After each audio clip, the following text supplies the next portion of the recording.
मसीहा समझ बैठे हो, ये हकीकत में डाकू हैं।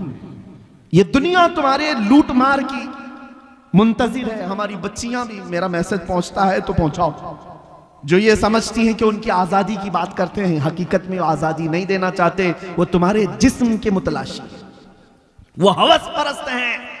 हमने कहीं एक हिकायत पढ़ी थी कि भेड़िए जो है, भेड़िए जानते हैं, अब भेड़ियों ने ये बाहर आकर के ऐलान करना शुरू किया कि बकरियों को आजादी दे दो, बकरियों को आजादी दे दो। अरे भेड़िया तो बकरी को खाता है, लेकिन बकरियों की हिमायत में नारे लग रहे हैं। सेम आज की सिचुएशन में आपको बता रहा हूं। भेड़िए आए हैं मोहल्ले में और नारे लगा रहे हैं, बकरियों को आजादी दो, बकरियों को आजादी दो। और चंद बकरियां जब भेड़ियों को नारा लगाते हुए सुनी तो उनको लगा कितने अच्छे भेड़िए हमारी इज्जत की बात कर रहे हैं, हमारी हिमायत, आजादी होना चाहिए, सही बात है। सब बकरियां मिल करके कहने लगी हमको भी आजादी चाहिए, आजादी। देखो भेड़िए जो है हमारी हिमायत में गलियों में निकले, बैनर निकाले, पोस्टर निकाले, हाँ प्रोटेस्ट कर रहे हैं वुमेन्स राइट्स के मुतालिक। तो जो बूढ़ी बकरियां थी उन्होंने समझाया, कहा कि ए बच्चियों, आजादी नहीं है ये अच्छी चीज नहीं, तुम्हारी इज्जत मालिक के घर में ही सलामत है, यहीं रहो, जो हमारा मालिक है वो हमारी देखभाल अच्छी कर रहा है, बाहर जाओगी आजादी, ये भेड़िए तुम्हें छोड़ेंगे नहीं। कहा बूढ़ी बकरियों को इन सबों ने गालियां दी कि ये अम्मा पुरानी बातें करती हैं, तुम्हारा दौर और था, हमारा दौर और है, हमें आजादी चाहिए, आजादी चाहिए। और धरने पर बैठ गई। बकरियों को मालिक ने आजाद कर दिया, जाओ आजादी चाहिए, आजादी छोड़ दिया। बकरियां सड़कों पर आई और भेड़ियों ने जब आजाद देखा तो सबको चीर फाड़ कर रख दिया, बकरियां सब मर गई। एक हिकायत, ये कोई लतीफा नहीं। सेम सिचुएशन आज मैं अपनी बच्चियों को समझाता हूं। जो लोग तुम्हारी आजादी का नारा लगा रहे हैं, अगर इनको इतनी ही तुम्हारी इज्जत प्यारी होती तो ये क्लबों में और स्टेजों पर नंगा लाकर तुम्हें कभी नहीं खड़ा करते, तुम्हें कई कई लोगों के बिस्तरों पर जाने पर मजबूर नहीं करते। ये हकीकत में तुम्हारे जिस्म के नंगेपन के हवस के पुजारी हैं। इन्हें सिर्फ और सिर्फ हवस अपनी पूरी करनी है। इसी तरह है नौजवानों, तुम्हें जो दुनिया की तरफ बुला करके कहता है कि इसमें आजादी, इसमें फ्रीडम और इसमें इज्जत है, ये दर हकीकत तुम्हें जानवर बनाना चाहते हैं। और कुछ नौजवान बन गए, कानों में बालियां भी आ गई, हाथों में चूड़ियां आ गई, सरों में चोटियां आ गई, कपड़े भी जगह जगह से फाड़ कर पहनने लगे और इसको फैशन कहने लगे। तुम्हें औरतों की चीजें दे दी गई, तुम्हें समझ में नहीं आया। कितने नौजवान हैं वो ये सोचे बगैर सब करने लग गए। अरे तुम्हें न मर्द बना रखा, ना औरत, बीच का बनाकर छोड़ दिया दुनिया ने, फिर भी तुम समझ रहे हो कि ये अभी फैशन है, फैशन है, ठगे जा रहे हो। और आओ मैं तुम्हें बताता हूं, हमारे दर्द को अगर सबसे ज्यादा महसूस करने वाला कोई है, हमारे गम को सबसे ज्यादा सहने वाला कोई है, वो मेरे आका मदीने के ताजदार की जात है। खुद मेरे आका फरमाते हैं, मेरे उम्मत के किसी के पांव में कांटा भी चुभे तो उसका दर्द मुझे होता है। है कोई दुनिया में इस तरह? एक रिवायत सुनो, तवज्जो, इधर तवज्जो। जब मेरे आका सल्लल्लाहु ताला अलैहि वसल्लम की वफात का वक्त करीब आया, सुनो है मुसलमानों, मलकुल मौत हुजरे में दाखिल हो गए, इजाजत लेकर आए। यह आखिरी दिन था मेरे आका का, नज़ा का वक्त चल रहा है। नज़ा और सकरात किसको कहते हैं पता है? उस वक्त आदमी अपनी माँ बहनों को और भाई बाप को नहीं, बड़ी सख्त हालत का नाम है सकरात। अच्छे अच्छे लोग अपनों को भूल जाते हैं, नहीं याद रहता। नबी मुकर्रम शहींशाह दो आलम मुस्तफा जाने रहमत सल्लल्लाहु अलैहि वसल्लम का आखिरी वक्त है। मलकुल मौत आए इजाजत लेकर रूह कब्ज करने के लिए। तब जानते हैं मेरे नबी ने सबसे पहले सवाल क्या किया इजराइल से? ऐ मलकुल मौत, ये नज़ा और ये सकरात की जो तकलीफ है बहुत सख्त है, जरा ये बताओ क्या ये तकलीफ मेरी उम्मत को भी दी जाएगी? अल्लाह, ये तकलीफ क्या मेरी उम्मत को भी आएगी? कौन है जो हमारे सकरात की तकलीफ को भी अपने नज़ा के वक्त याद कर रहा हो? अपने नज़ा के वक्त इसी को आला हजरत ने फरमाया था, जो ना भूला हम गरीबों को रजा, याद उसकी अपनी आदत कीजिए। हम गरीबों के आका पे बेहद दुरूद, हम फकीरों की सरवत पे लाखों सलाम। ऐ सुन्नी नौजवानों, सबसे ज्यादा हमारी फिक्र करने वाले वो नबी पाक की जात है। जब नबी पाक सल्लल्लाहु अलैहि वसल्लम सजदे में गिरकर बेतहाशा रोते रहे, किसके लिए रोते रहे? उम्मत के लिए। रब्बी हबली उम्मती, रब्बी ग़फ़िरली उम्मती। ताइफ में पत्थर खा करके भी दुआ करते रहे, मौला मेरी उम्मत मुझे नहीं पहचानती, इन्हें माफ कर दे। वो नबी पाक जो मेराज के सफर में जाकर के भी अल्लाह करीम की बारगाह में सबसे ज्यादा कुर्ब की मंजिल, उससे ज्यादा कुर्ब की मंजिल पूरी दुनिया में किसी को दी गई नहीं और ना ही दी जाएगी। उस वक्त भी मेरा रसूल अपने रब से कोई चीज पूछ रहा है तो ये है कि ए मौला मेरी उम्मत की बख्शिश मेरे हवाले कर दे। सुभान अल्लाह। कौन है जो हमारी फिक्र करेगा? जानते हैं एक सहाबी ने हुजूर से पूछा, या रसूल अल्लाह कयामत के दिन आपको कहां ढूंढूं, कहां ढूंढूं? जानते हैं हुजूर क्या फरमाते हैं?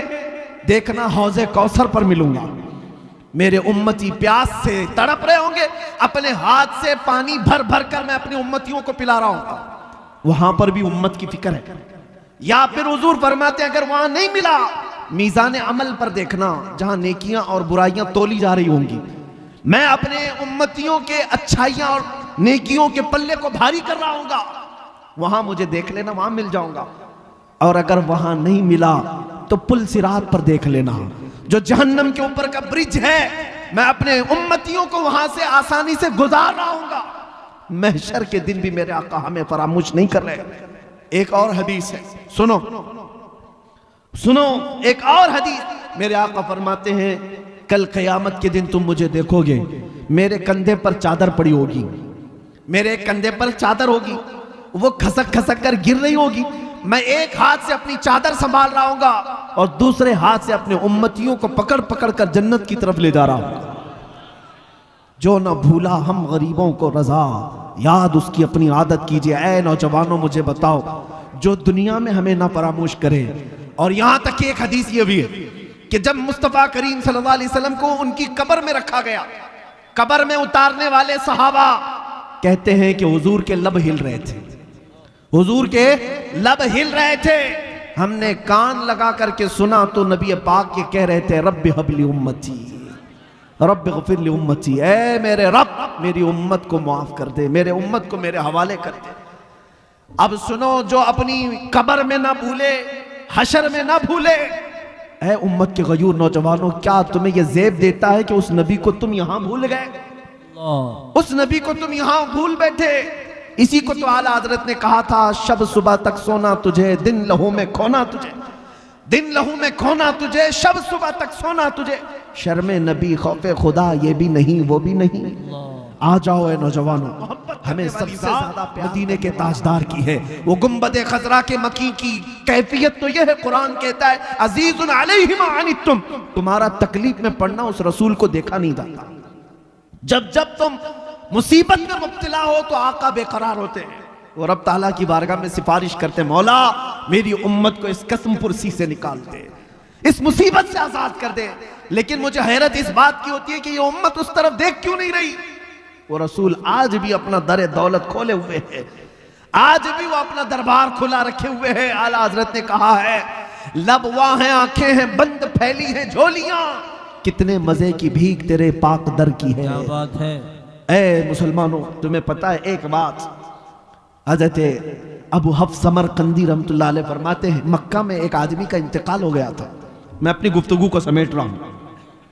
मक्का में एक आदमी का इंतकाल हो गया, उसका अकलौता बेटा था, लेकिन जिस शख्स का इंतकाल हुआ मरते ही उसका चेहरा गधे की तरह बन गया, गधे की शक्ल हो गई, जानवर की तरह चेहरा बन गया।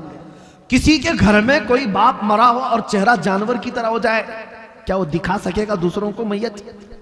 बेटे ने जल्दी से दरवाजा बंद कर दिया, रोने लग गया कि क्या हो गया मेरे बाप के साथ, क्या हो गया। घर वालों को मालूम था, बाहर किसी को नहीं मालूम। रोते बेटा अब क्या करें? बेटे ने यह सोचा कि घर में ये गड़ा खोदूंगा और यहीं पर बाप को दफन कर दूंगा, बताऊंगा नहीं, क्योंकि इज्जत का सवाल है, कोई देखेगा इसका बाप जानवर की तरह हो गया, मरने के वक्त क्या कहेगी दुनिया। रोते हुए अपने घर में बैठा था, अचानक उसके घर का दरवाजा खुला और एक बुजुर्ग घर के अंदर दाखिल हुए, उनके चेहरे पर चादर पड़ी थी। इसने देखा ही नहीं, सारे दरवाजे बंद थे। अचानक दरवाजे से एक बुजुर्ग आए, सीधे उस मैयत की तरफ गए, चादर हटाया, मैयत के चेहरे के ऊपर से हाथ रखा, दुआ की, फिर चादर डाल दी। ये नौजवान जो बेटा बैठा हुआ था ये देख रहा था उस बुजुर्ग को आते हुए और फिर ये करते हुए। फिर वो बुजुर्ग इसके पास आया, कहा पूछा क्या बात है, क्यों रो रहा है? ये चेहरा उठाए बगैर कहता मैं जानता नहीं आप कौन है, कैसे आ गए, लेकिन आपने देख ही लिया है, अब मेरे बाप के चेहरे को तो देखो, मेरा बाप मरा है, चेहरा जानवर की तरह हो गया, इस बात के गम में रो रहा हूं। आए हुए बुजुर्ग ने कहा उठ जा, देख तेरे बाप का चेहरा सलामत है। वो गया, जाकर देखता है चादर हटाकर बाप का चेहरा तो चांद की तरह चमक रहा था, खूबसूरत है, कुछ नहीं बदला। खुशी के मारे रोने लग गया। और ये बुजुर्ग घर से निकल ही रहे थे, दरवाजे तक पहुंचे थे, दौड़ता हुआ आया और इस बुजुर्ग का दामन पकड़ लिया, पूछा आप कौन हैं? अल्लाह के फरिश्ते, आप कैसे मेरे घर पर आए, ये कैसी रहमत? आए हुए नूरानी बुजुर्ग ने पलट कर कहा अना मुहम्मदुन रसूलुल्लाह, मैं मोहम्मद अल्लाह का रसूल हूं। बात ये थी, सुन तेरा बाप एक गुनाह में मुब्तला था जिसकी वजह से अल्लाह का गजब नाजिल हुआ, एक बुराई थी वो मैं तुझे नहीं बताऊंगा, मैं छुपा दूंगा, लेकिन जिसकी वजह से अल्लाह का गजब इस पर नाजिल हुआ। लेकिन ए शख्स, ए लड़के, तेरे बाप की एक अच्छाई ये थी, तवज्जो, अच्छाई क्या है? हमारी मौत के वक्त भी चेहरे चमका सकती है, तवज्जो, मौत के वक्त भी चेहरे चमका सकती है। नबी रहमत सल्लल्लाहु अलैहि वसल्लम ने फरमाया तेरे बाप की एक खता थी जिससे मौला नाराज था, लेकिन एक अच्छाई ये थी कि तेरा बाप उस वक्त तक बिस्तर पर सोता नहीं था जब तक 100 बार मुझ पर दुरूद नहीं पड़ता था। सुभान अल्लाह, नारे तकबीर, नारे रिसालत, अज़मत मुस्तफ़ा। इसका दुरूद जो फरिश्ते मुझ तक पहुंचाते थे वो आए, उन्होंने कहा या रसूल अल्लाह गजब हो गया वो बंदा जो आप पर 100 बार दुरूद पढ़ता था रोजाना, उसका चेहरा अल्लाह ने गजब से बदल दिया। हुजूर फरमाते मैं वहीं से उठा और तेरे घर आया और तेरे बाप के चेहरे को देखा, बदला तो जरूर था लेकिन मैंने हाथ रखकर अल्लाह की बारगाह में अर्ज की ऐ रब्बे करीम ये मुझ पर दुरूद पढ़ने वाला चेहरा है और मैंने हाथ रखा है, मेरे हाथ की लाज रख ले और मेरे इस गुलाम के चेहरे को हुस्न में बदल दे। रब ताला ने फरमाया ऐ महबूब अपना हाथ उठाओ, उसके चेहरे को हम चमकदार बना देंगे। नबी पाक सल्लल्लाहु ताला अलैहि वसल्लम मदद के लिए मौत के वक्त भी तशरीफ लाए। ये वाकया सिर्फ इसलिए अर्ज किया ऐ सुन्नी मुसलमानों जिससे तुम मोहब्बत करने का दावा करते हो, अगर दुनिया में किसी की गुलामी करते करते तुम्हें 25 साल लग गए, किसी का झंडा उठाते उठाते 20 बदले तो तुम बदल देना। मैं जा रहा हूं कब्र में, मुनकर नकीर आए तो बचा लेना, ये कोई तुम्हारी मदद को नहीं आ सकेगा, कोई तुम्हारा चेहरा नहीं बदल सकेगा। लेकिन एक बात का यकीन है, अगर मैं मरने से पहले मेरे मुस्तफा को पुकारूं या रसूल अल्लाह मैं मर रहा हूं, मेरे मौत के बाद तशरीफ लाना, तो फिर मेरे आका जरूर तशरीफ लाते हैं। इसलिए कि हमने देखा है, अपनी आंखों से देखा है, एक मर्द कलंदर मुजाहिद इस्लाम वारिस उलूम आला हज़रत जानशीने मुफ्ती आज़म हिंद हुजूर ताजुश शरिया बदरुत तरीका मुर्शिद गिरामी की वफात को मैंने आंखों से देखा है। वफात के बाद 48 घंटे हो गए थे। 48 घंटे के बाद जब जिस्म ले जाया जा रहा था, अरे 6 घंटे 10 घंटे के बाद बॉडी फूलने लग जाती है, सुकड़ने लग जाती है या इधर उधर से पानी बहने लग जाता है। मैंने 48 घंटे के बाद उस ताजुश्शरिया को देखा, मैं जनाजे में हाजिर रहा और जनाजे में नहीं बल्कि जिसमें पाक पकड़ कर हाजिर रहा। कब्र पर जाने तक जिस्म को जैसे पकड़ा जाता था, जिंदगी में जिस तरह की जिस्म में नरमी थी वैसे ही वफात के बाद भी नरमी नजर आती थी।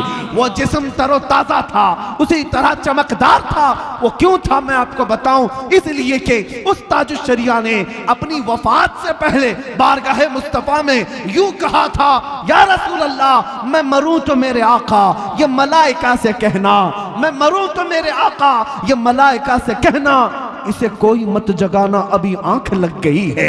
तेरे दामने करम में जिसे नींद आ गई है वो फना न होगी, उसे जिंदगी मिली है। नारे तकबीर, नारे रिसालत, करिया करिया। मेरे अजीजों बस मुख्तसर सी बात समेटता हूं, जो जिंदगानी तुम्हें अल्लाह ने दी है बाकी आज ये इरादा कर लो, आज ये इरादा कर लो जिएंगे तो मेरे मुस्तफ़ा के सुन्नतों पर जिएंगे। एक भी नौजवान उठ करके ये अहद कर लिया हमारा जलसा वसूल हो गया, हमारी रात कबूल है, एक भी गुनाहों से तौबा कर ले कि आज के बाद मैं गाने नहीं सुनूंगा।